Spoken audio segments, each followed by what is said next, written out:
So this short video focuses on chapter 11.1, or dissolution, as it relates to solutions. And the outcomes, the goals for you in this section are to be able to describe what solutions are, how they form, predict, ideally, based on, say, the properties of a molecule, whether if they're mixed, they'll actually form a solution, and then describe why some solutions get warm when you mix them together and others get cold. So a solution is just a mixture of a solute plus a solvent. The solute is the thing that you're trying to dissolve. The solvent is the thing doing the dissolving. In the example picture I have here, you're just adding table salt to water. So the table salt is solid NaCl, or salt, and the solvent is liquid water. For a solution to be really a solution, it needs to be homogeneous. So homogeneous means that if you were to zoom in to the molecular level, everything would look identical anywhere in that solution, sort of like the picture that I have denoted here. What's interesting about solutes and solvents is that they can actually be in any phase. So you could have solid, liquid, or gas of either of these things to make a solution. So an example of a solid in a liquid is salt and water. That's very common. What about a gas in a liquid? Well, that's like CO2 dissolved in water to make sparkling water. So let's look at a common example we're all familiar with, which is just dissolving salt in water. Salt here being KCl, and that's a solid denoted by the highlighted phase symbol here. That's our solute, and that's going to dissolve in pure water, which is a liquid. That's our solvent. So that's the left-hand side of the reaction. That, of course, proceeds to dissociate that salt into its constituent ions, which are potassium ion and chloride ion. Both of these are now aqueous because they're dissolved in the water, and we have water left over. And we consider this whole thing the final solution.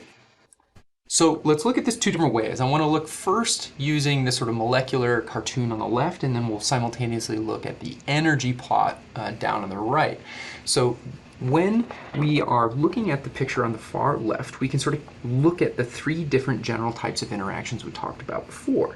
This chunk here, that's our solute-solute type interactions. When you throw KCl in water, you have to physically break apart those electrostatic interactions, those ionic bonds that are holding the K plus to the chloride. Those have to be severed.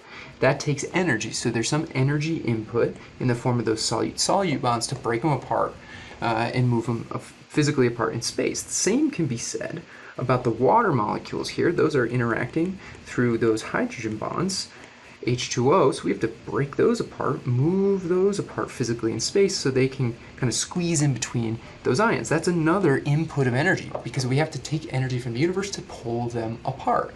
So finally, the third type of interaction we see here are these two different types of interactions where we have the polar water molecules sort of surrounding or forming a cage around those charged ions. Those are those ion dipole type intermolecular forces. So for a solution to form, for this reaction to occur, KCl plus water, energetically, this final type of interaction, the solute-solvent interaction, has to be more powerful, more energy in the formation of those things than what we put in to pull the solvent molecules apart or the solute molecules apart. And that's represented graphically down here on the far right, where we have energy on this axis. Adding energy is positive as we go up the axis. And so the pink arrow represents the added energy to break apart the potassium and chloride ions. That's the solute-solute interactions. Similarly, the blue line is breaking apart those hydrogen bonds holding water together, and that gets us to the top of that dotted black line. But what we see is that green line, the solute solvent, that's so much energy, it's greater than the sum of the energy we put in to pull the solvent and the solute molecules apart. And so we get a net decrease in energy for the solution form, and anytime you have a downhill direction in energy where your initial state is higher than your final state, then that reaction will occur, and that's how a solution would form.